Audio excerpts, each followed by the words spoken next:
Hello. If you were looking for a scare tonight, you've come to the right place. I'll be narrating an hour's worth of creepy horror stories that I found off of Reddit. So without further ado, These are their stories. Olduvai Gorge, Tanzania, 2024. The excavation has gone smoothly these past 3 weeks, but today we've encountered something so strange that it warranted the creation of this entry you're presently reading. As of this moment, I'm not sure whether or not to officially publish these finds, as I fear for the repercussions it may produce, and I do not wish to tarnish my professional legacy. The reason I'm even writing this entry to begin with is to keep a personal record of these recent events while they're fresh in my mind, but I also intend to post it anonymously to the internet, where it will likely be swept away and disregarded as a hoax or urban legend. I'm fine with that, I just need to get it off my chest. I know it's not rational or even a good idea to share this with strangers, but I just need to tell someone. Maybe someone will know what is going on. Until I have fully decided on whether or not to publish, I will keep this as anonymous as I can. I'm a paleoanthropologist at an esteemed university in the States, and I've been leading a small excavation team here in Tanzania at one of the oldest sites of hominin occupation in the world, Olduvai Gorge. Our excavation site was located on the eastern stretches of the gorge, in a particularly hilly area, as scouted by our surveyors. They chose this spot due to the presence of a series of small and seemingly undiscovered rock shelters hidden away behind thick shrubbery and debris. It is nothing short of a miracle that they were able to be located by our team. Over these past weeks, we have found here an abundance of lithic assemblages, most of them consisting of Oldowan scrapers and cores, but we also found a pair of Aculean hand axes and a few bifacial points. Deep in one of the rock shelters, we even unearthed the partial remains of what is most likely an Australopithecine upper skull, though further osteological analysis is pending. All seemed to be going well until today, when my lunch break was interrupted by one of my students. I will refer to him as Edward. He came rushing over from the easternmost rock shelter, nearly stumbling over all the pebbles and sticks in his way as he hurried down the hill toward the tents, calling my name. I rose from my seat to greet him, fearing that some sort of accident had happened. "What is it?" I anxiously inquired. I had never seen him this upset.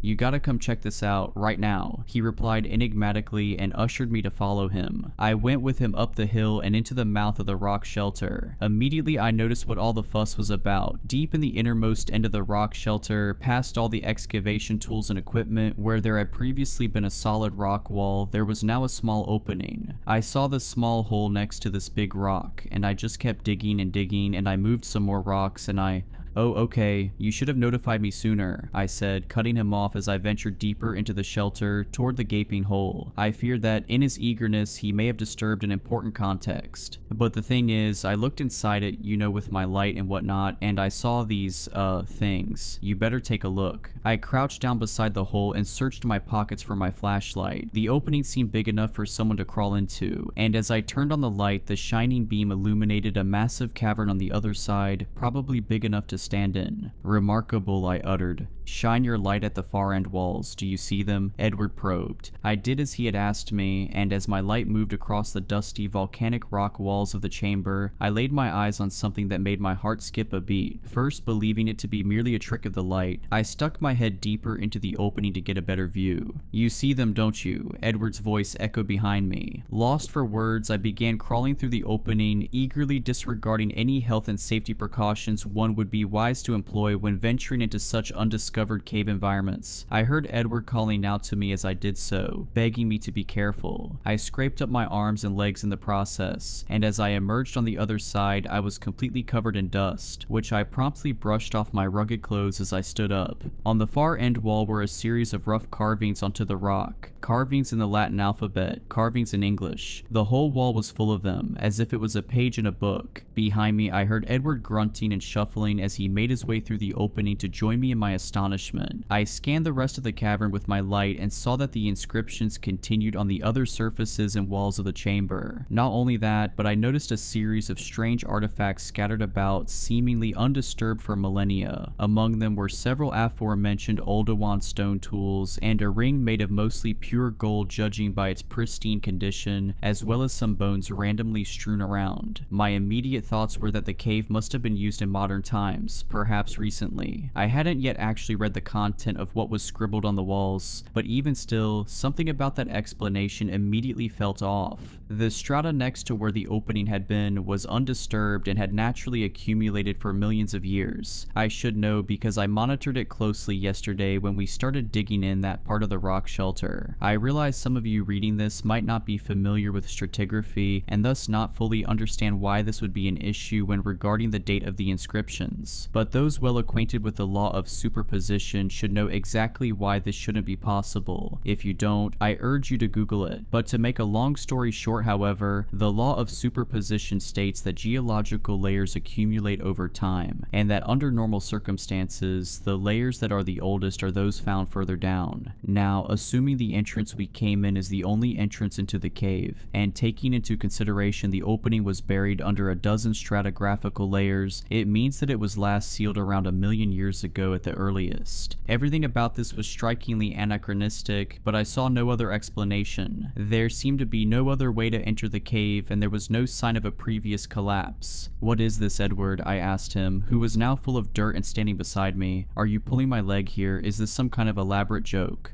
"No, sir, I promise."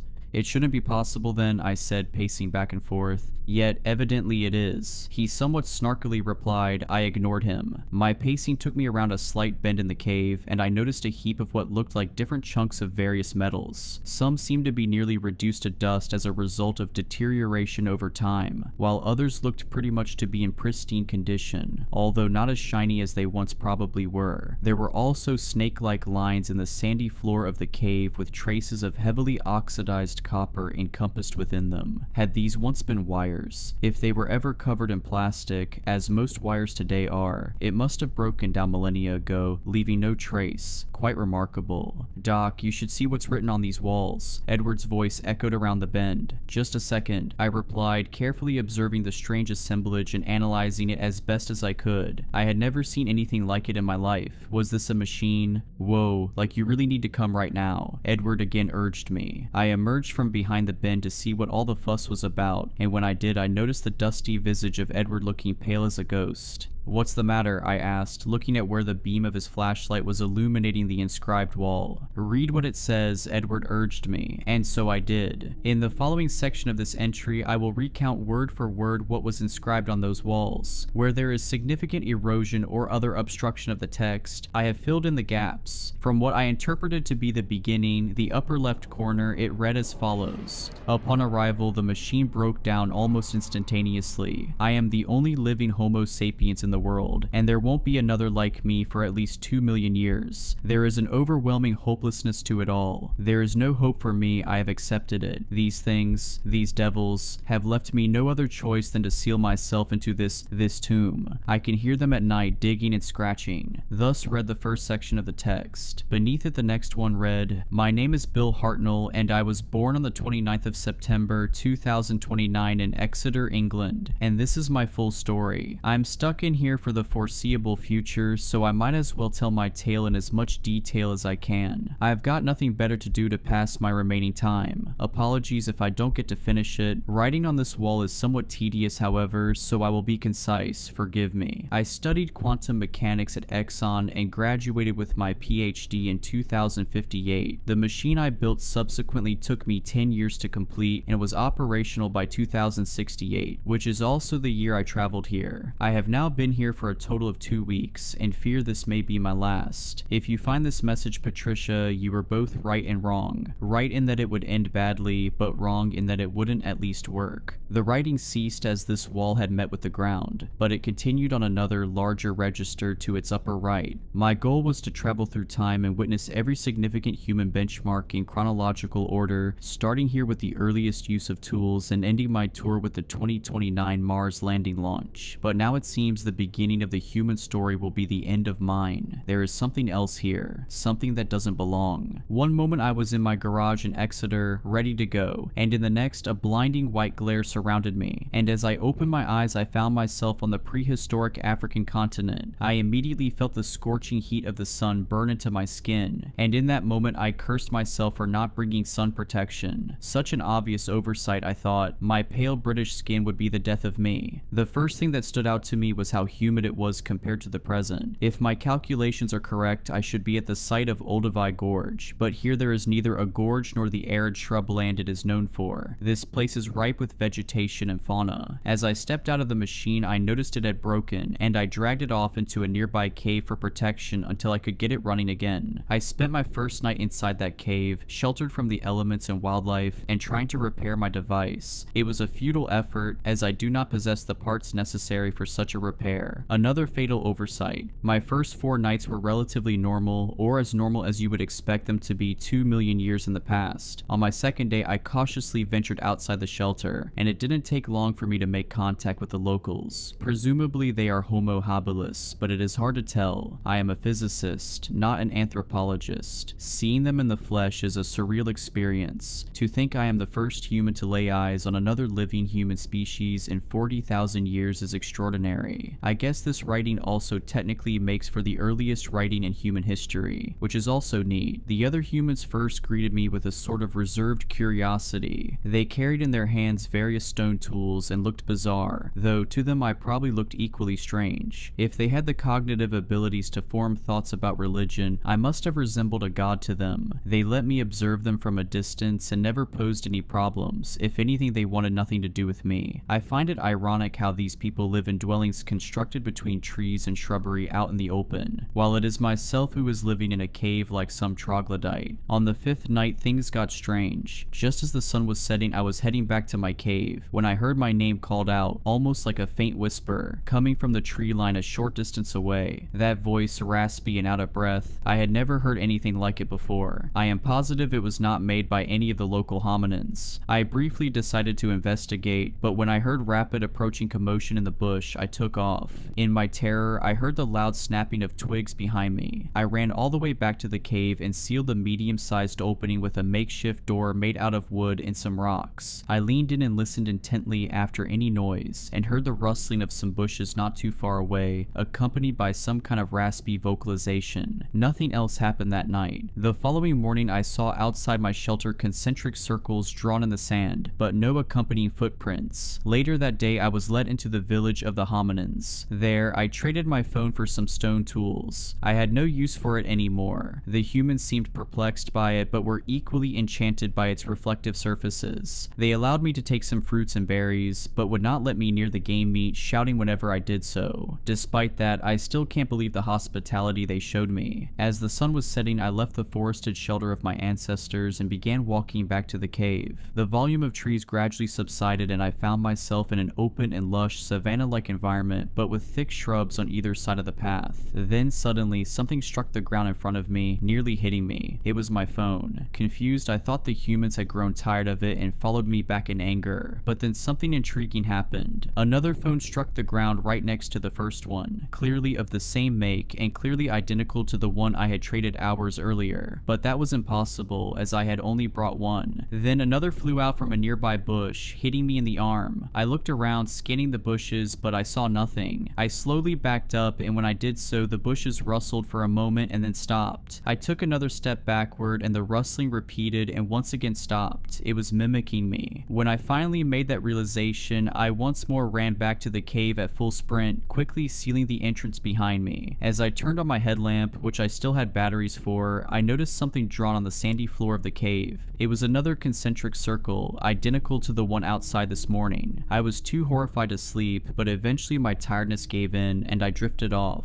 I spent the next day teaching myself how to hunt. Though I had some food rations from modern times back in the cave, eventually I would need to learn how to hunt if I were to survive out here, I figured. I had tried in the morning to hunt some lizards and birds with the stone weaponry I acquired the day prior, but with little success. I couldn't survive on berries and fruits alone, so I decided that the only way to get some protein around these parts would be to accompany a hunting party. I waited outside the village until the men left for their daily hunt, but as I approached them, they angrily detested my presence, denying my company. They waved their arms at me, ushering me to keep a distance, so for the rest of the day, I did exactly that. I lived in their shadow, observing but never interrupting their hunt. The following hours were spent watching the H. habilis hunt some local megafauna. Among them was an animal that is now extinct, therefore I do not know its name, but it resembled some kind of elephant. As I, from a distance, watched my early ancestors secure the kill and slice off chunks chunks of meat with their stone scrapers, the most eerie thing occurred. About 9 of the humans stood gathered around the elephantine creature when suddenly something pale sprinted out from the nearby tree line. It was bipedal and double the height of the other men. The thing was certainly humanoid in shape, but this was definitely no primitive hominin. Its marble white flesh glistened in the sun as it ran full force toward the dead animal. The hunters quickly noticed it and scattered, some even leaving behind their stone tools. The figure ran up to the elephant and began eating, tearing the animal's flesh off with its hands. It gorged itself on the meat and suddenly stopped. I laid low in the bush about 100 meters away, eagerly watching in terrified amazement. It was hard to make out details at such a distance, but what I saw next I am certain of. The thing slowly reared its head and looked directly at my direction. I'm not sure if it saw me or not, but I could feel its piercing gaze. The wall of text ended, and Edward and I had to round a slight corner in the room to get to the next section. It was also during this time that he spoke out for the first time. "Do you think this could be real?" he asked gently, almost concerned. "I mean, you saw the strata, there couldn't possibly have been anyone else here for millions of years."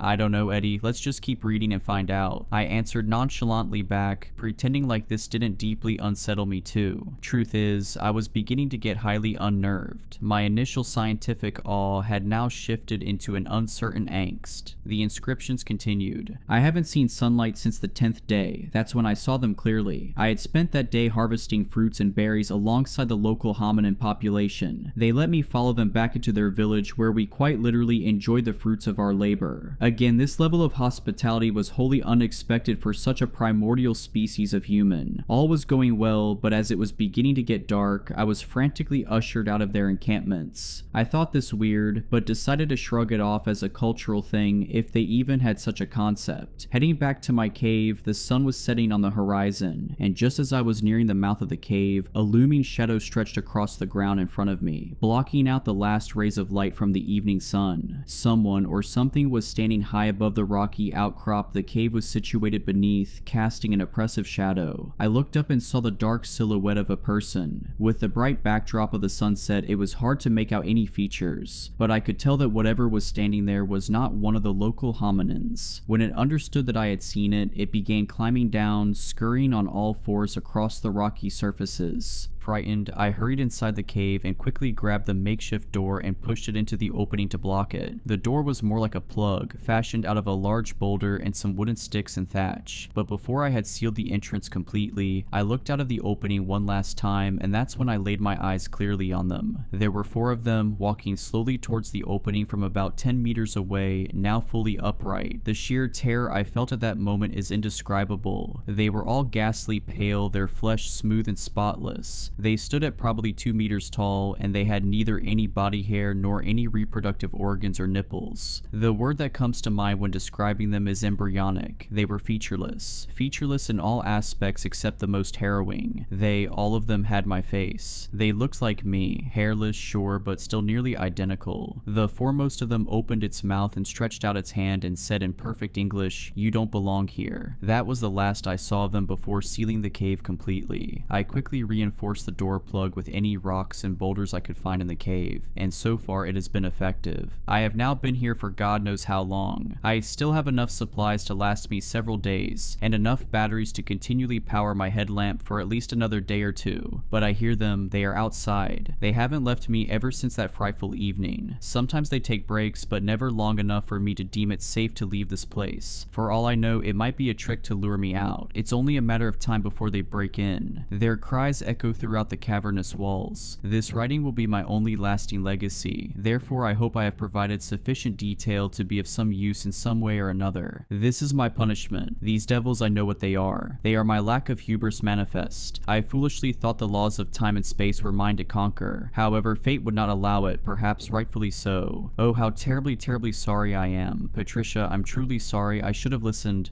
End of text, or well, not quite. The inscriptions continue beyond this, but they were of a different character. I won't reproduce the contents of the last wall, but I can tell you what it consisted of. The blueprints for Bill's machine and a plea to be saved. The power of time was now figuratively in the palm of my hand. I'm not saying I fully believe everything that was written, but on the off chance there may be some truth to it, I choose to keep this DIY recipe a secret. I walked over to the golden ring that adorned the cave floor and picked it up. It too was inscribed described with the initials B and P. I pocketed it and asked Edward, "Where's his skeleton then?" "What do you mean?" he replied. "His bones. If he withered away in this cave, they should have been here." There are some bones here. Over there as well," he said and pointed across the cave. "I know, I saw them, but they don't make for a complete skeleton, do they?" I replied. "I suppose not." Edward acquiesced, aware of the implications. "This place is giving me the creeps." I spoke, suddenly getting an intense surge of paranoia. "What do you say we head back soon?" I whipped out my phone camera and took several pictures of the inscribed walls and artifacts within the cave. Both Eddie and I agreed it was time to head back to assess the situation and where we would go from here. We agreed also not to tell the rest of the excavation crew for the time being. I am sitting inside my tent now, an hour till midnight, and writing up this entry. In the time that passed since leaving the cave, and now I have meticulously examined the photos I took, but I dare not step inside that cave again. Something inside me desperately wants to seal it again, and I regret not doing so as I think we may have committed a grave mistake. About an hour ago, our field assistant Lila came to me in my tent, voicing her concern about something. When she described what had gotten her worried, my blood ran cold. She had asked about why there were concentric circles drawn in the sand all around our encampment. When I heard this, I rushed outside with my flashlight in hand, and I saw them with my own eyes. The whole crew was gathered outside, gawking at the strange markings. In the small crowd of anthropologists and excavators, I locked eyes with Edward, and without speaking a word, I knew what was on his mind. I fear we may have unknowingly unleashed something ancient, but how? There were no passages leading further into a deeper cave system that I could see. It was an enclosed chamber, albeit very dark and with many corners. Could it mean that whatever it is we have unleashed was inside the room with us this entire time? I shudder at the thought. I think it's best I finish up this entry now. There has been an increase in whispers and unrest in the camp this past hour, so I better tend to it and try to get this situation under control. Any tips or advice to make this make sense is appreciated. If what we discovered today really is true, which I am now more inclined to believe, then our common ancestors weren't alone all those millions of years ago, and it might possibly turn out that we aren't either. It was 10:31 when my phone buzzed. Emergency alert, do not enter underground structures such as basements. Stay above ground until the all clear. My husband looked up from his phone and stared at me. Did you just get a... Yeah, that's creepy, I said, glancing at the stairs. Our kid had fallen asleep for the night about an hour ago. What do you think's going on? I don't know, he replied. Could it be like a gas leak, radon or something? We'd had a radon pump in our basement since we moved here. Maybe there was some weird influx of it or something. I ran up the stairs to check on our 5-year-old daughter as Luke flicked on the TV. Grace was sleeping peacefully, her blanket wrapped around her. I made sure she was breathing, comfortable, totally fine before heading back downstairs. When I did, Luke was glued to the TV, which said the same thing. Black screen, pixelated white letters, blocky colors jittering along the top and bottom of the screen. Emergency alert, do not enter underground structures. Maybe we should get out of here, I said, but it's late and Grace has school tomorrow. Yeah, so we'll miss school, we can go to my mom's. Luke crossed his arms and stared at the TV. He then flicked to CNN and other news channels, but whatever was happening here must have been local, because it was just the same political drivel re-airing from earlier in the day. There was not a blip of the emergency alert anywhere except the local news channel. I pulled out my phone and did some Google searches. Nothing came up, so I shot off a text to Lacey, the mom of one of Grace's friends, who lived in the next development over. We'd only lived here since the school year started, so it's not like I had a whole network of people to ask. She didn't respond. I think we should go, I said, grabbing a duffel bag out of the closet. What about work? Don't you work remotely on Mondays anyway? Yeah, but I walked over to our basement door. The chain was latched. I hurried into the kitchen, opened the drawer, and pulled out some postal tape. What are you doing? If it's radon or something, I don't want that stuff all in our house, I said, crouching along the bottom and taping the crack under the door. I think they'd evacuate us if that were the case. I looked up at him as I yanked another long piece of tape off the roll. Okay, so what do you think it is? He shrugged. When I'd taped all the cracks, I brought the duffel bag upstairs, filled it with a few random outfits for me and Grace, along with my laptop and a few of her favorite dolls. Then I grabbed the cooler and loaded our leftover pasta and yogurts into it. Within 10 minutes, I was ready to go out the door. I'll pack up the car. Can you grab Grace? I asked. Luke went upstairs. I walked down the driveway, weighed down with bags. It was a chilly, clear night. Stars twinkled high above me. The street was exceedingly quiet, the tall, scraggly pines of the surrounding pine barrens stretching up to the sky. I heard the echo of a dog barking somewhere. If everyone got the alert, wouldn't there be more people deciding to leave? I glanced at the house across the street. It was completely dark, except for the light above the garage that flicked on when I came out of the house. I opened the back hatch and threw our stuff in. Luke came out after, carrying Grace, wrapped in blankets. She blinked sleepily. I strapped her in, Luke grabbed some stuff, and then we were pulling out of the driveway on the road to my mom's house an hour away. She fell back asleep, I told Luke, watching her face flick into view with the light of the passing street lamps. Good. My phone buzzed. I reached for it. Emergency alert. Your phone's GPS indicates you are leaving city limits. We do not recommend evacuating. Please return home and stay above ground. What the? I whispered. What? Luke asked. There's another alert. It's saying it knows we're leaving. It's tracking our GPS and it's telling us to stay. Luke glanced at my phone. Seriously? Yeah.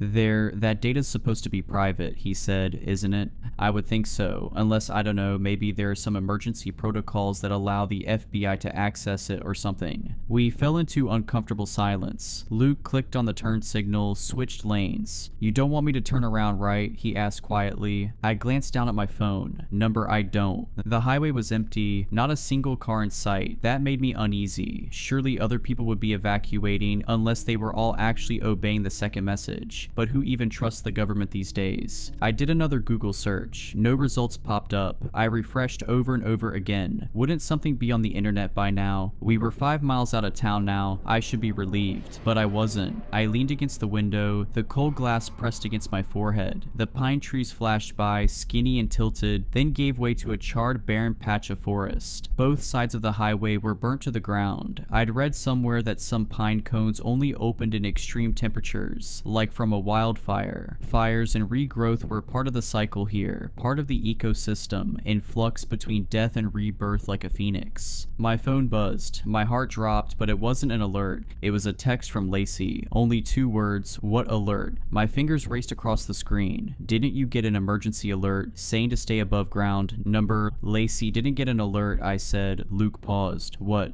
if the alerts were only sent to our phones? I asked, my voice shaking. I glanced back at Grace, still peacefully asleep, head lolling softly with each bump of the car. Luke shook his head. That's crazy. No one can send messages like that, just the government or whatever.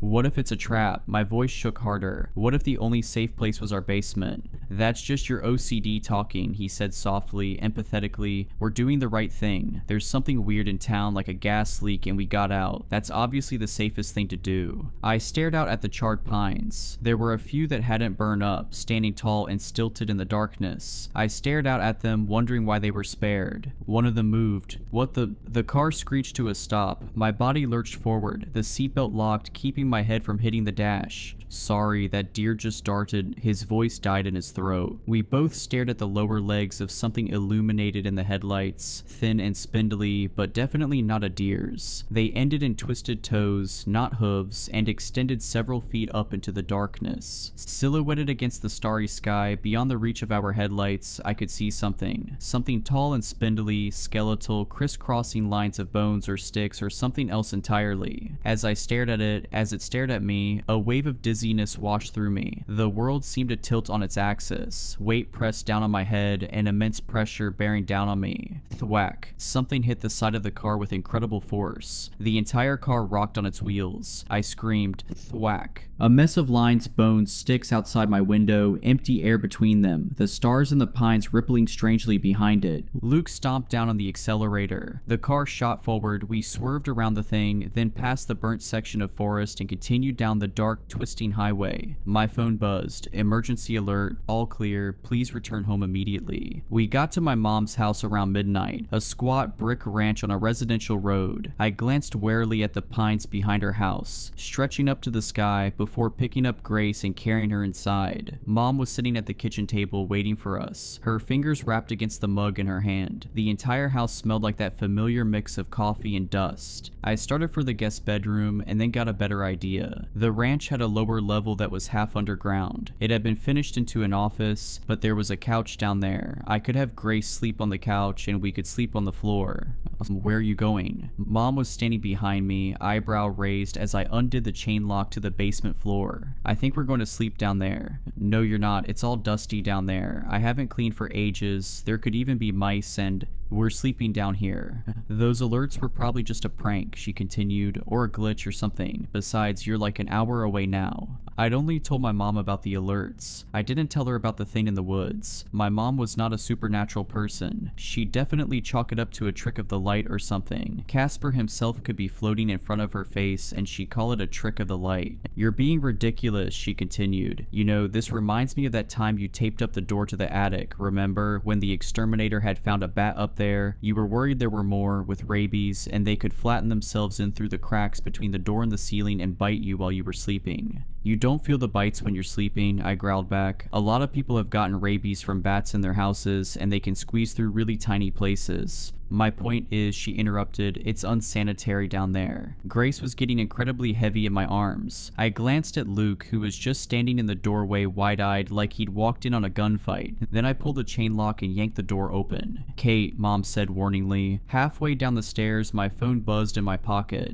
I got Grace settled on the couch, then pulled it out. Emergency alert. Your phone's GPS indicates you have stopped in redacted New Jersey. Disobeying an emergency alert is a federal offense. Please return home and stay above ground. I lifted my phone to show Luke, who was coming down behind me. His face looked ghastly pale in the white light. Mom was right behind him and craned her neck to read the alert too. Oh, that's BS, she said. It's not a federal offense, it's a state offense, and that would be an evacuation order like for a hurricane or something. She shook her head. You know what this sounds like? One of those scammers. I got a call from someone claiming to be my grandson. It's not a scam, Luke interrupted without elaborating. Then he worked in silence, putting the blanket over Grace, getting her comfortable. I flicked on the light and checked for mouse droppings, but I didn't see any. I'll get the rest of our stuff, he said, leaving my mom and I alone. Her expression softened as she looked down at Grace, at her perfectly cherubic little face. Do you need anything else? No, I don't think so. She nodded and went back upstairs. I glanced around. The office stuff was in the leftmost corner, the desk covered with papers and a single photo of my dad. He'd been gone 7 years now, and it seemed like every year more and more of his stuff got tucked away, moved downstairs, shoved into storage. I swallowed down the feeling and glanced around the rest of the room. The door next to the desk led to the unfinished storage area. On the other end of the basement was a sliding glass door that led out into the backyard. I didn't like that at all. We were technically underground where we stood, but the rightmost corner with the door was above ground. Did that mean we were still vulnerable? Those things couldn't fit through a glass door, I thought, but they couldn't fit through a normal door either, and apparently we wouldn't have been safe in our own home. I stared out the glass door, afraid I might see one of them out there. Maybe this was a bad idea to stay here. We were an hour away, sure, but the pines were still right at our door. Not officially the Pine Barrens, but the surrounding Pinelands ecosystem, which was almost the same thing. If those things came from the Barrens, they were only in the burned areas, I reminded myself. I imagined a pine cone spiraling in midair, petals opening as fire raged around it, and skeletons made of sticks prying their way out of the thing, creeping along the ground, stretching and growing towards the sky. Were there any maps of the burned areas? I pulled up Google Maps, looking for the blackened areas, but the information would be out of date, wouldn't it? My phone buzzed. I expected another alert, but it was a text from Lacey instead. My friend Rochelle got the same alert you did, BTW, it read. Super weird. My heart dropped. Did Rochelle, whoever she was, listen to it? Tell her not to listen to the alert. I started typing, it's a trap. Then I realized how unhinged that sounded. I didn't even know Lacey that well. I thought for a second, then typed a new message. Can you give me her number? I want to ask her about it. Pretty weird that it targeted both of us, no one else. Sure, let me ask her, was the reply.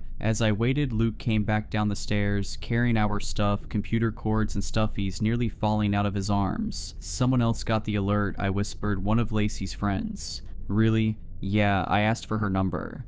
A minute later, the number came in. I dialed it immediately. On the third ring, she picked up. Hello? Hi, this is Kate Lacey's friend. I started awkwardly. We got the emergency alert too, but we think it's a trap. There's something off about it. A pause. But it came from the government, she replied. How could it be a trap? It seems like no one else is getting it. When alerts are sent out like that, they're sent to all the phones in a certain location. It doesn't make sense. Yeah, I don't know, it's weird. Another pause. Well, we were just about to go to bed here, so I'd better go. Wait, I think the basement is safe and everywhere else isn't, I said quickly. I think someone's trying to lure people into staying above ground. Okay, maybe, she said unconvincingly. Look, I gotta go, sorry. A few seconds later, the call ended. Well, crap. She didn't believe me, I said, looking up at Luke, my lip trembling. She and her kids and her family, they're all going to... You tried, he said, wrapping his arms around me. That's the best you can do. I couldn't help it. I cried as we lay a blanket on the floor, got ready to sleep next to Grace. I looked down at her perfect little face, and then Luke and I snuggled under the blankets together. Hey, kiddo. I woke up with a start. For a second, I thought I was in my own bed, but then the roughness of the carpet, the aching in my back, brought me back to reality. My father's voice, rough and warm, lingered from the dream. I could almost feel his arms around me, the summer sunlight beating down on us as we played at the creek behind the house. I rolled over to check on Grace. Her eyes were wide open. She was staring behind me at the sliding glass door. Slowly, she raised a hand and pointed over my shoulder. I turned around. There was something twisting and turning, contorting itself, trying to get in through the sliding glass door like a dog through a cat door. It did it silently, except for a low clicking sound like the popping of joints. All the blood drained from my face. Dark, sinewy legs like spider legs, twisting and turning in the moonlight, squeezing itself ever so slowly through the hole it made. I now saw the shattered glass scattering the floor. I grabbed Luke and shook him. Luke. The thing fell still. I couldn't see eyes or a face, but I felt it in my gut. It was staring at me. Dizziness swept over me. I stumbled forward, losing my balance. It was like I was standing on the deck of a boat. The ground seemed to shift and tilt underneath me. I just wanted to lie down until the world stopped turning. No, I screamed internally. You can't let that thing get Grace. I glanced around the room, looking for something that could be used as a weapon. Anything. Go in there, I said to Grace, pointing to the storage room, or at least I thought I was. Everything was tilting and moving around me. Go, hide. I stumbled forward, but all the colors were bleeding together now. Everything was hazy as a dream. My father was standing in front of me, standing there in the basement, but his face was all wrong. His eye drooped out of his socket, like something had squeezed his skull. His grin was crooked. Hey kiddo, he said in a voice that sounded off-key. Nausea filled me. I started vomiting. Warm liquid down my shirt, splashing on my feet. My dad, not dad, stood tilted, like gravity had suddenly changed. One arm was too long and hung limply from its socket. I miss you so much. Stop, I sobbed. Please stop. Come with me, we can be a family again. Stop. I never got to meet Grace. Wouldn't it be so wonderful for me to finally meet her? The world tilted and shifted. I stared at my father, his left eye drooping like jelly, his crooked smile, his gaunt face, his limp arms. I opened my mouth. Hot pain shot up my shoulder. I fell to my knees instantly. I tried to cry out to say stop again, to tell Grace to run for her life, but all that came out was a scream of pain, and another, and another. When I finally opened my eyes, the world had stopped tilting. Luke was dragging me across the floor, back from the glass door. Grace was peeking out of the storage area, terrified. I touched my shoulder, stinging with pain. My fingers came away red. It bit me. I'm dying. What? My phone began to ring. Shaking all over, I reached into my pocket and pulled it out. It recognized the number. It was Rochelle. You're right, she said breathlessly. No preamble. What? I asked, my voice hoarse. About the alert, my husband, he has some friends who work with cell phones and stuff, and she took a deep breath, trying to steady her voice. They traced the signal. It's not coming from the government or the town hall or whatever. I chewed my lip, held my breath. It's coming from the middle of the woods. The hospital was mostly empty, quiet, dark. Fluorescent lights buzzed overhead, and the walls were a sickly shade of seafoam green. The doctor, a tall thin man in his 60s, didn't seem to believe my story, but he admitted me for observation anyway. My mom was staying at her friend's house with Grace, in their non-walkout basement. I didn't want to leave her. I wanted her right here with me, but the hospital was above ground, and someone needed to treat my wound before I bled to death. Luke left me for a moment to use the bathroom. I closed my eyes, not intending to sleep, but I was so tired and the bite was now only a dull, throbbing pain. I drifted in and out of consciousness until I heard two voices in the room. I snapped my eyes open for a moment to see the doctor and a nurse hovering over me. They were talking softly to each other, looking concerned. I quickly shut my eyes again, pretending to be asleep. I caught a snatch of their conversation. "It's just like that man," the nurse whispered. "The one that was admitted last night, John something." A pause. "I know. What do you think this is?" "I don't know, Rita. I really don't." "Do you think we should give her diazepam preventatively?" the nurse asked. "The other one, he screamed so much." "The family will ask questions. There's no reason for her to be on diazepam for an animal bite. They'll ask questions when she's dead too," the nurse snapped back. "The least we can do is make her comfortable." "Shh. Oh crap." I didn't open my eyes, but I jumped when the nurse said dead. I now could feel both of them looking at me, their eyes boring through my closed lids. "Let's talk somewhere else," the doctor said. He hurried footsteps on tile, and then nothing. I opened my eyes. I'm going to die. I don't know how long I lay there, wallowing in my own misery, but footsteps jolted me awake. Luke was walking back in. "How's the pain now?" "Bad." I told him what I'd overheard, my voice quavering. "That doesn't mean anything," he said, but I could hear the concern in his voice. "We're going to get out of here and everything's going to go back to normal. The mayor or whatever will release some statement about a faulty alert system and..." "Stop." He looked at me warily, but shut up. The two of us sat in silence. A few times Luke opened his mouth, looking like he was going to say something, but then quickly shut it again. Footsteps pattered by outside in the hallway. The tinny sounds of the TV droned on in the corner. "I'm going to call Rochelle," I told him. The line rang 3 times before she picked up. I told her everything, about the bite, about the things I saw. I was afraid of sounding crazy, but when I'd finally finished, she sounded like she was crying on the other side. "I saw my baby," she said in a low tone, barely above a whisper. I had a miscarriage at 14 weeks, and I saw this little basket with a tiny pink thing bundled up inside, and I heard her cry. Her voice broke. I knew it wasn't real, but I still went toward it, before Ravi pulled me back. "I'm so sorry," I said, the phone trembling in my hands. "Thank you. But it didn't hurt you, right? Bite you, claw you?" "No, I don't think so." The silence stretched out between us. "So what do we do?" I asked. "Just run from it forever?" "I've been talking to someone who knows about this more than we do," she replied. "Maybe I should come see you. What hospital are you at?" She told me she'd be there in an hour. Rochelle was a short, thin woman with brown skin and thick frame glasses. She wore a t-shirt with some sort of video game reference on it and faded jeans. As she hurried in, she was wringing her hands, twisting them over and over again. Following after her was a woman in her 50s. Her salt and pepper hair was cropped short, and her skin was deathly pale, like she'd never seen the sun. "This is Jamie," Rochelle said, gesturing to the older woman. "She's a professor and specializes in this kind of stuff. I've been talking to her for the past few hours and she wanted to see you." "This kind of stuff?" The woman abruptly sat down and leaned in towards me, like I was some kind of specimen she was eager to examine. "You know what's going on here?" I asked as she stared at my shoulder in a way that made me extremely uncomfortable. "Yes, sort of. Have you ever heard of something called speculative evolution?" No, I replied. "Okay, it's reconstructing what kinds of creatures would evolve under different circumstances. Maybe an amphibian would evolve to have wings like a bat, for example, if insects didn't hover around ponds. You see what I mean?"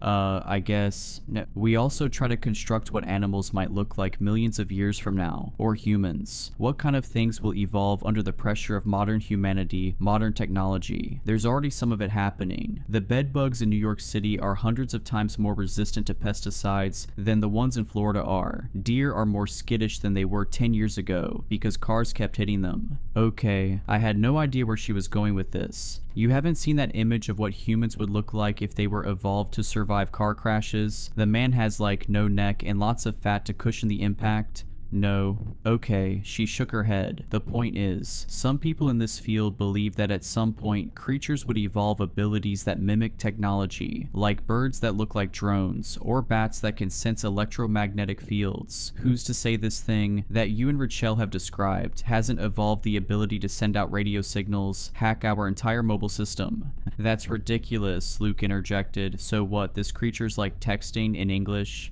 No, nothing like that. States, local governments, they often have pre-programmed emergency messages, like a protocol for hurricanes, earthquakes, nuclear threats, etc. This thing, it just hacked a signal to send a particular protocol. Same thing with Rachel, she said, looking sympathetically at her. We're all sending little electromagnetic signals in our brains all the time. Neural impulses, sharks, 400 million year old living fossils can detect them. These things, they can hack them. So when I saw my dad, I glanced at Luke. That thing was hacking my brain signals. Jamie nodded. It's a little more complicated than that. I believe this thing sends out a chemical in the air too, at close range, that messes with some neurotransmitters. But essentially, yes. Okay, but why's the basement safe then? Because it's too big to get down there? Luke asked. I'm glad you asked, Jamie replied with a big victorious smile on her face, like she was just about to tell us the secret to the universe. They chose that emergency protocol with the basement because their abilities don't work if you're underground, just how your phone reception goes out when you're underground. A heavy silence filled the room. Luke and I looked at each other. For one, this sounded pretty out there, conspiracy theory level stuff, more unbelievable than Roswell. On the other hand, nothing I'd experienced in the past 24 hours made sense. How do you know all this? I asked. This isn't the first time this has happened, she replied, her face grim. Almost 10 years ago, the same thing happened out by Woodland, on the border of Wharton State Forest. I studied it then too, but there weren't as many of them. Okay, but the text didn't get sent to everyone, Luke said. Only us and Rochelle so far that we know of.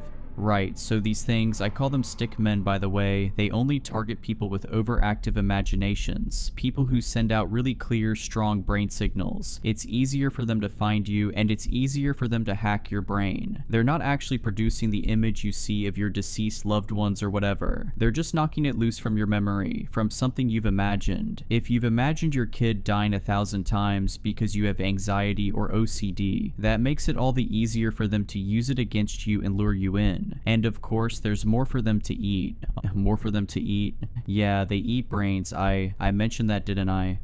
More awkward, heavy, suffocating silence. Kate said she heard the doctor saying she's going to die, he said in a soft voice. Is that true? Jamie glanced at me but stayed silent. Richella jumped in, her voice full of heartache. Jamie told me once it bites you, it's linked to you, it will follow you and end you. It'll show you your worst nightmares first, Jamie interjected, absolutely unable to read the room. Show you everything you fear. But when it starts showing you yourself in these waking nightmares, that usually means you only have a day left. I swallowed a wave of nausea. Then I started getting out of the hospital bed. I needed to get out of here. Away from Jamie's stare, Luke's concern. Just a moment of silence. Maybe I get a Coke from the vending machine. Not even a diet one. I hadn't had a full sugar one in ages. I tried to keep out the memory of my dad before me in my mom's basement. I had imagined him saying those exact words. When I was at my lowest point years ago, when a flicker of suicide showed itself in an ocean of postpartum depression, and that guy, the stickman or whatever, had used it against me. Another wave of nausea. I pushed towards the door. Wait, Richelle said, standing up, reaching for my arm. I'll be right back, I snapped. I made my way down the empty hospital hallway. Beeping machines, echoey footsteps in the distance. Tears pricked my eyes. I kept going, making a left, then a right, following the signs for the vending machines. My feet shuffled along the ground, taking me there slowly, ever so slowly. Kate, stop. I turned to see Luke coming after me. He stopped 6 feet away, trying to give me space. I just need a minute, I replied, my voice shaky. No, it's not that. Your mom just texted me and we have to go, Grace. His voice broke. My heart broke with it. What happened? She fell, he said, his voice barely above a whisper. She's not conscious. They're rushing her to the hospital.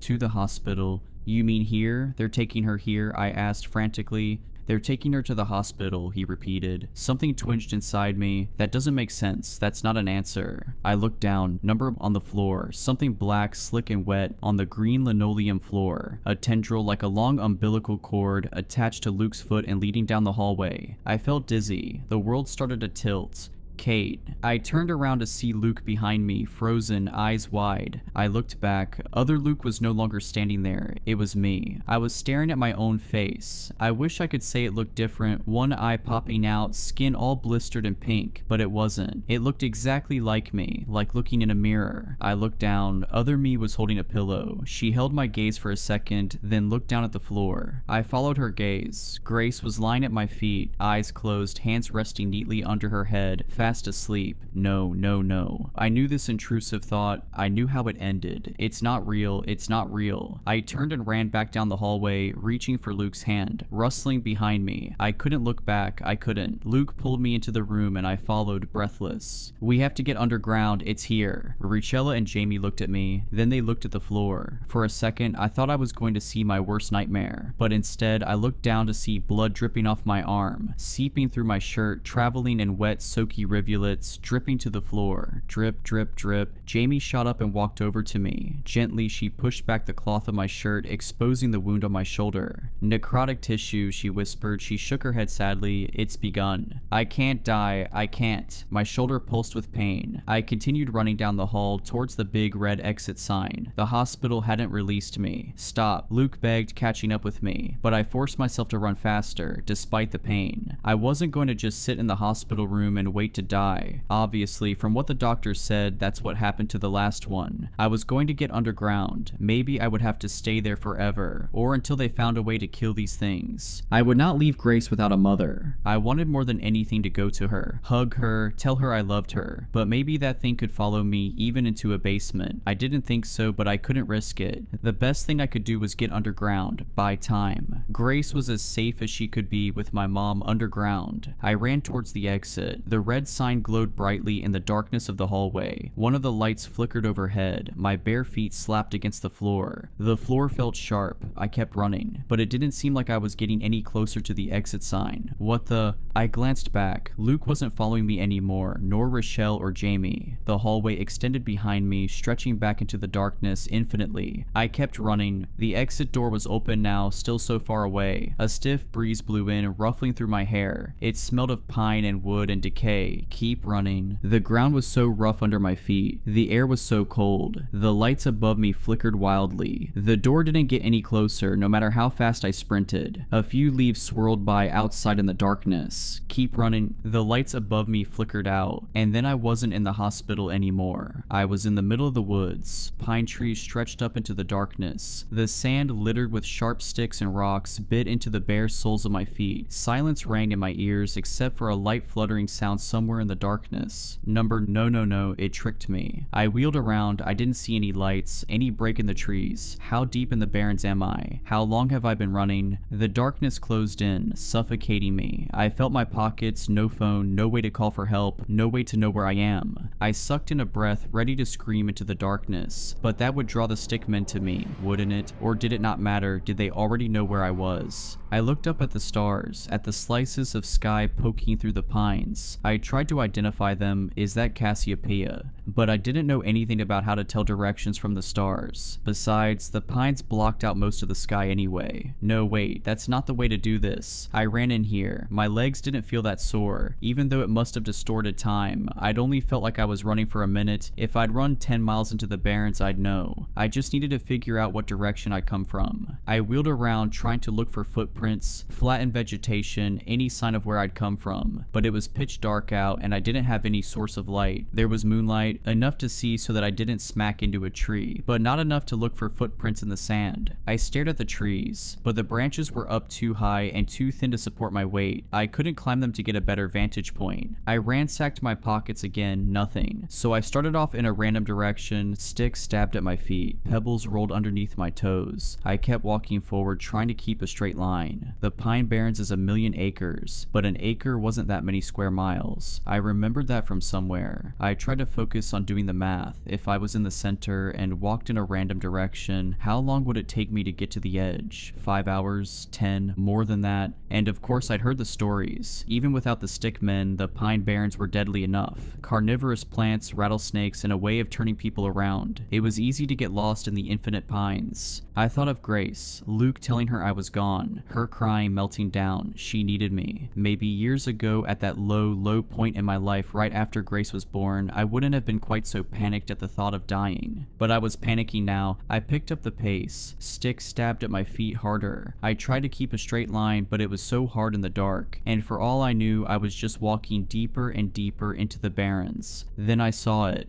A clearing. My heart soared. That must be where I came from. It was one of the burned areas. The fire had hollowed out a large clearing. It was lit in silver tones by the nearly full moon, no longer obscured. Some pines still stood, completely bare of needles, skeletal and black. Ash blackened the pale sand beneath, the color of bone. A few pine saplings poked through the destruction, only inches tall. It was deathly silent. I'm never gonna get out of here. I looked up at the blackened pines, stretching up to the sky like fingers.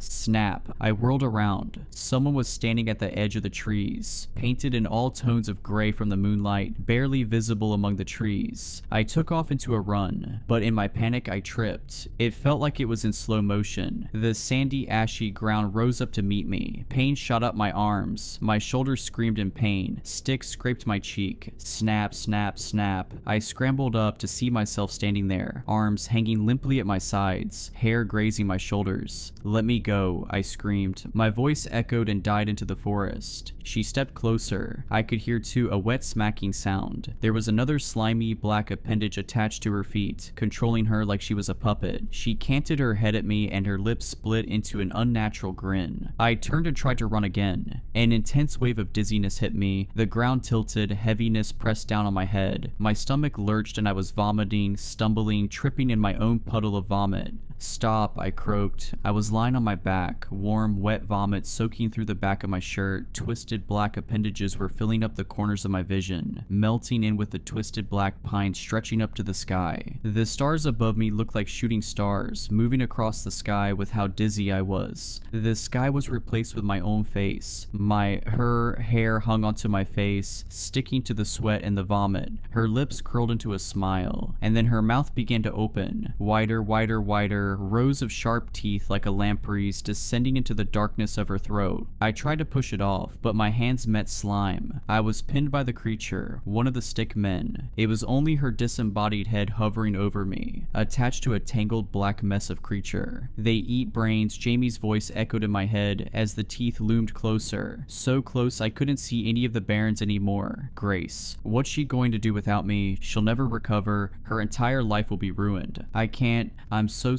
sorry. And then I realized the stickmen were attracted to brain signals. What if I'd done something I'd never done before? What if I just stopped thinking? I closed my eyes, ignored the warm, rotting breath on my face, ignored the slime seeping through my shirt, ignored thoughts of Grace. I used every last bit of my willpower to stop thinking. Nothing. A void. Non-existence. A clicking sound came from above me. The creature began to shift its weight. I continued thinking about nothing. Absolutely nothing. The creature pulled itself off me. When I opened an eye, it no longer wore my head. It was twisting and turning, making clicking sounds, lifting some of its appendages in the air, as if confused, as if it thought I'd escaped and it was trying to sense me out again. I lay there in the dark, burnt forest, thinking of nothing for seconds, minutes, hours. It was the hardest thing I had ever done, pushing away thoughts of Grace, of my future, of hers, pushing it all out and being empty. When the sun began to rise, I pulled myself up. The burnt forest was bathed in the pink hues of dawn. My skin was covered in vomit and black slime. My shoulders still throbbed with pain, and there was no sign of the stickmen. It took me another few hours, but in the daylight, I was able to find my way back. After walking around in circles for a while, I caught a glimpse of a road through the trees. I'd apparently fled the hospital and run a half-mile into the pine barrens across the street. Luke and hospital staff were looking for me all night. I was reunited with Grace, and it was the happiest day of my life. I think the stickman is still linked to me. We've been spending our nights in the basement where we've been totally safe. Richelli, Jamie, and I have been working together to figure out how to kill it for good. Some guy online from the incident 10 years ago claims drowning them works. But for now, I am content to be home and be safe, even if it isn't forever and a million bad things are waiting to happen. The man walked in at 2 a.m., dragging something black behind him. The way it moved didn't sit right, neither did he. The receptionist receptionist felt it immediately. It was the way he walked, stiff and uneven, like a scarecrow with one leg shorter than the other. He hid greasy blonde hair beneath a 10-gallon hat, spurs clicking as he moved. I watched the security footage later. His lips were white and thin, his teeth crooked, his mouth twisted into a half smile like he was seconds from laughter. He was dragging a massive black Rottweiler. The dog resisted, back paws sliding across the floor. The camera didn't pick up sound, but later the two gals at reception told me what he said. He's acting possessed. They handed him intake forms. He hobbled back to a bench. I watched through the camera lens as another client holding a cat carrier slid away from him. I looked up his paperwork. The address led to some warehouse out in the scrublands 3 states away. The name seemed fake too. Keaton, no records, no online presence. It didn't seem to fit him, but the dog's name, Mutt. That was the only detail I believed. You might wonder why I checked. It's not standard protocol. I don't usually do this, but the events of the last few nights led me to my search. When he handed the paperwork back, he sat down again, dragging the dog with him like a sack of flour. He leaned against the wall, arms folded, eyes fixed ahead. He moved like a corpse propped upright. His dog didn't move much either. It sat there, waiting. We see a lot of characters here, some aggressive, some kind. But this man, something about him was wrong in a way I can't articulate. I stepped into the lobby to bring him into an exam room. It took him a second to register me, like he was in a trance. And then the smell hit me. Stale cigarettes, gas fumes, and beneath that, something worse. A rotten, greasy stench that clung to the air. The dog sat still, vacant, a husk. It was like someone had lobotomized it. As it stood there, drool began dripping from its mouth, pooling on the floor. I introduced myself and got to work. So, what's going on with Mutt today? Keaton didn't answer right away. His eyes drifted to the ceiling, like he was staring at something that fluttered in the air above us. Oh, he ain't acting right, he ain't been eating much. This is usually where clients start rambling. Some could go on for hours if you let them. He had decided he'd given me enough information. He sat staring at the ceiling through those dirty locks of hair. When I knelt to take the dog's heart rate, the second my fingers touched its skin, a wrongness crawled into me. That tingle before lightning strikes. That creeping dread when something awful is about to happen. The vitals were normal, the heart rate, breathing, but its skin was cold, and its temperature was 97 degrees, lower than we like. I checked its skin, seeing how dehydrated it was, but when I peeled back its loose lips to check its gums, I felt a jolt of unease, like I was too close to something I shouldn't be. The gums were pale, the pupils locked onto me, dilated. That feeling of unease was sickening. "Don't turn your back on him," the man said. I paused mid-turn. "Excuse me?" "If you're gonna walk from him, do it facing. Otherwise, something bad might happen." I exhaled, irritated. He'd watched me get close to the dog, lean in, take its temperature, listen to its heart rate. Yet now was the time he decided to warn me it was aggressive. I liked this situation less and less. The man, the dog. The way this whole situation ached in my gut. I backed away facing the dog. It watched me like I was prey, like I was meat. A few moments later, our on-site emergency veterinarian, Dr. Harcum, came in. Old school, no nonsense. He and Keaton exchanged few words. The vet recommended blood work and an overnight stay with an IV fluid drip. The dog needed warming up too. Keaton never lost that dumb smile, that half-cocked grin, like something was hilarious, but he nodded, accepted the treatment plan. We went to take the dog into the back treatment area. I slipped a muzzle on, of course, and that's when I noticed how the dog refused to walk. The owner had dragged it behind him earlier, but now it wasn't acting lethargic. I could see in its eyes it was choosing not to move. It was being obstinate. I had a larger male staff member, Ryan, carry the dog for me. As he picked it up, he glanced at me. We didn't exchange words, but I knew he felt it too. Not only the dog. The air itself seemed to hum with an unearthly feeling. When we went to draw blood from its jugular, it didn't even react. Ryan held the dog steady, hands firm on either side of its head, jaws up. The needle slipped in. The syringe filled. The blood felt lukewarm. It didn't feel like it had just been pumping through a live body. I ran it through the machines, and it confirmed mild dehydration, with some elevated lipase values indicating mild pancreatitis. We placed it in a heated kennel, tucked it under blankets, and hooked up the IV catheter. Keaton was gone, but relief was fleeting. Mutt remained, and with him came something unseen. A presence thick as fog, pressing in from all sides. That was 3 days ago. That That night was quiet, rare for an emergency hospital. We had another dog kenneled 2 spaces down from the Rottweiler. It was a cattle dog that had undergone emergency laparotomy. It had been doing fine, normal vitals, good appetite, responsive. 2 hours later, I crossed into the back animal ward to check on it. The cattle dog was dead. It had torn open its own incision. The cone lay discarded. It hadn't just licked or nibbled, it had utterly and completely dismantled itself. Even when coils of intestine unfurled from its abdomen, it kept biting at those guts. The dog had attacked his own innards as if they were coiled vipers waiting to lunge. The dog was in a wet slump, head limp against the floor. The blood ran in bright ribbons, swirling toward the kennel drain behind him. I heard the gentle slurp of the blood sucking down the drain. The kennel was a bloodbath. It streaked the walls, spattered the ceiling. His intestines had leaked a mixture of bile and digested sludge. The cattle dog's eyes were vacant orbs, glistening in the light. I stood still for a moment, taking in the horror, the scope of this violence. And 2 kennels down sat Mutt, eyes focused on my task, no expression on his stoic face. Fluid drip running, heater humming. There was only the sound of the blood in the pipes. Mutt didn't pant, he didn't whine. His eyes reflected the fluorescent light, and for one sickening second, they looked almost human. Dr. Harcum made the call, but I heard every word, every choke sob through the thin walls of our office. The owner didn't cry, they wailed. I'd seen plenty of death in this job, but this was different. This wasn't bad luck. Something else had its hands in this. The mood in the hospital shifted palpably. In all my years, I'd never seen a dog unzip itself like a gym bag and spill out its intestines. His eyes followed every movement, the bloody towels, the mop buckets, the cattle dog-sized body bag, zip-tied and labeled. That night was quiet, but it didn't feel like a break. I imagined I was in a field staring at thunderheads form like warships in the distant sky. That feeling was the promise of something worse to come. At some point, hours after the cattle dog's death,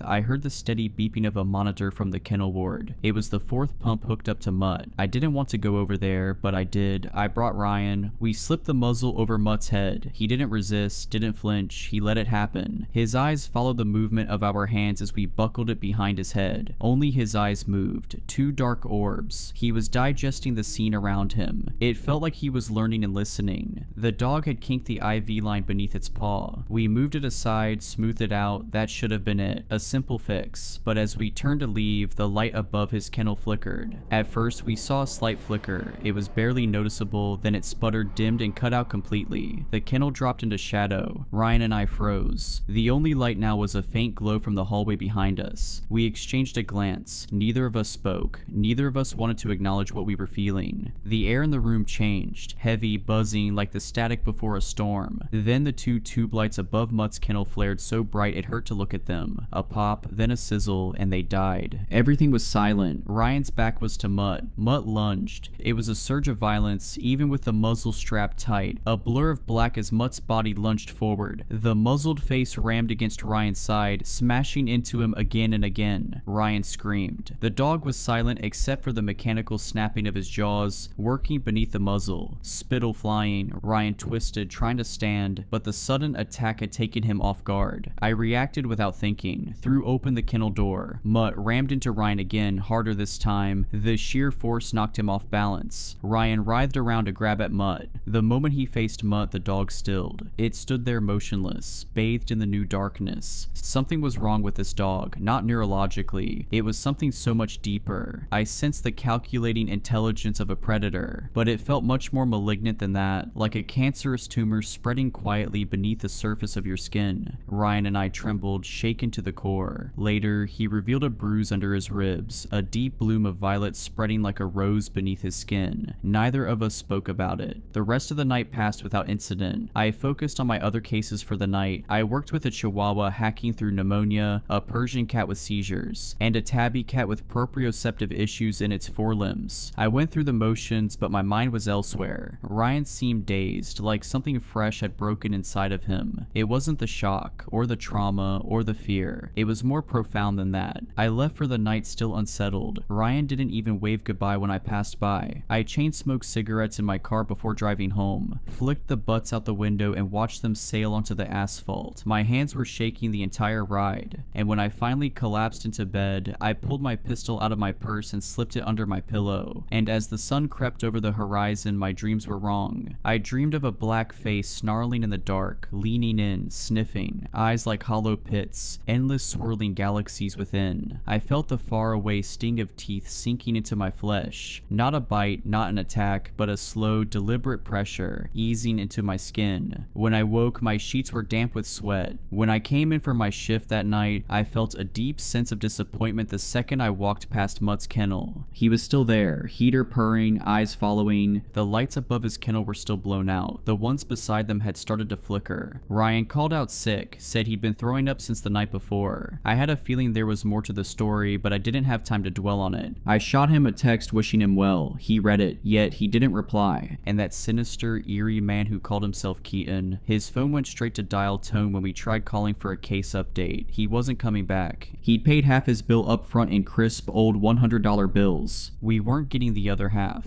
The night was busier. I told my manager we shouldn't put any other dogs in that ward, but we didn't have a choice. Our small animal ward was on the other side of the building, but for the larger dogs, they had to go there. We admitted a Great Dane with liver disease. There was nowhere else to put him, so I placed him in the kennel farthest from Mutt, 2 down from the cattle dog that had ripped itself apart. When I went back to check on them 10 minutes later, I stopped cold. Mutt's kennel was wide open. The latch was undone. The door swung open. He wasn't on fluids anymore. Someone must have taken him off. There was no beeping fluid pump, and there was no sign of how the door had opened by itself. This part of the facility was desolate this time of night. Mutt was sitting right at the threshold, slack-jawed and unblinking. I shut the kennel, latched it, and then I left the room. I returned with 2 plates of food. Immediately I felt nauseous. The kennel was wide open again. I hadn't heard a sound, hadn't seen the door move. The only way to unlatch these kennels is with hands, with opposable thumbs. I was certain no one had been back here while I grabbed the cans of food. I slammed it shut again, this time locking it with a makeshift carabiner clip. I slid 1 plate of food under each kennel. I gave low-fat wet food for the Dane and critical care wet food for Mutt.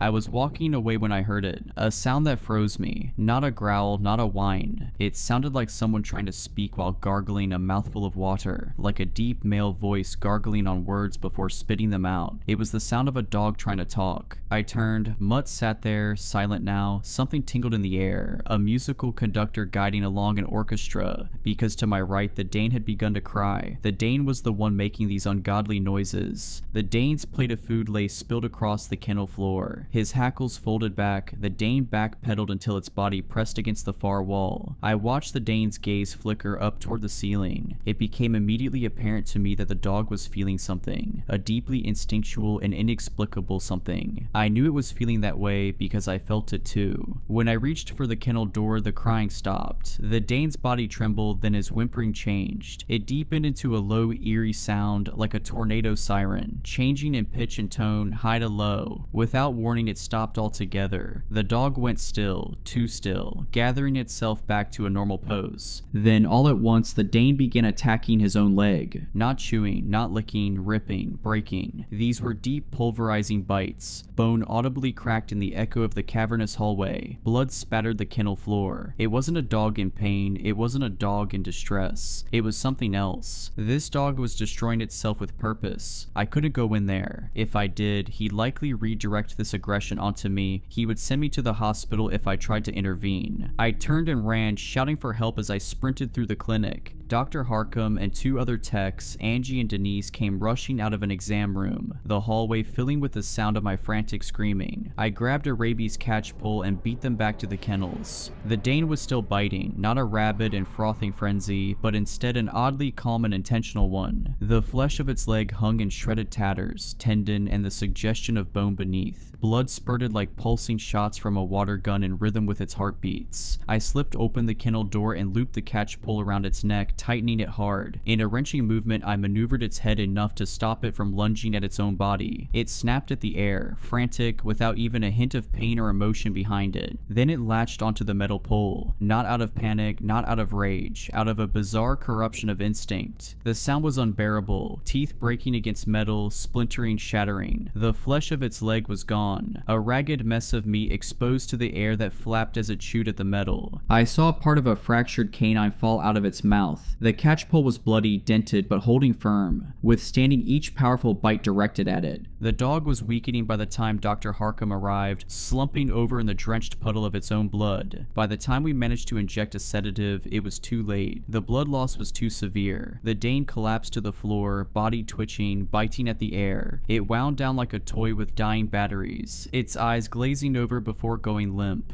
Out of the corner of my eye, I saw Mutt, lips pulled back in a snarl. "When is that dog going to leave?" I snapped, pointing at him. Dr. Harkham shot me a sharp look. Blood streaked his white coat. His eyes were dark, hollowed with an exhaustion brought on long before Mutt entered our lives. "Something is wrong with it," I insisted, "with him. All I see is a dog who mutilated itself in our care and then bled out. Mind you, this is the second one in 2 days. Don't worry about that dog." He gestured at Mutt emphatically. "We have bigger issues here. I have another owner to call. Another person I have to tell their pet killed itself. Under my watch. God, this is a mess." He flicked blood from his fingers, dragged a sleeve across his face. He was years past burnout, a shell of his former self. He couldn't see what I saw. He couldn't see the way Mutt watched, the way his eyes lingered over the carnage pooling beneath my feet, like he was enjoying it. Dr. Harkham sighed, rubbing a hand down his face. "We tried calling that creepy bastard again. Numbers out of service. He ditched the dog on us. That meant we had to rehome it. It could take weeks. I couldn't take weeks with him. None of us could." And as I looked into Angie's eyes, I knew she felt the same. And over the next few hours, the hospital settled into an uneasy silence. The night shift pressed on, but something had shifted. We were all exhausted, hollowed out by what we'd seen. The cattle dog, the Great Dane, the blood. The 2 blood-drenched kennels we'd had to clean up. Mutt still sat in his kennel, untouched food sitting at his feet. The heater hummed in background. 2 more lights flickered out while I cleaned. I mopped blood from the floors, the thick iron scent clinging to my skin. The mess soaking the towels we used was a deep, ugly red. And through it all, Mutt never looked away from us, a shadow looming in the dark part of this corridor. I told myself I'd figure something out, that I needed time, but time wasn't on my side. I was dumping a load of bloody towels into the laundry bin when I heard it. I dropped everything. A voice, thick and wet, slurred in a way no dog's throat was built to produce. It wasn't a bark, it wasn't a growl. It was trying to speak, and what came out wasn't a sound, it was a name. My name. Allison. I turned, stomach lurching. Mutt was sitting in his kennel, still, muzzle slack, drool pooling on the blanket beneath him. His pupils seemed to swallow all the remaining light.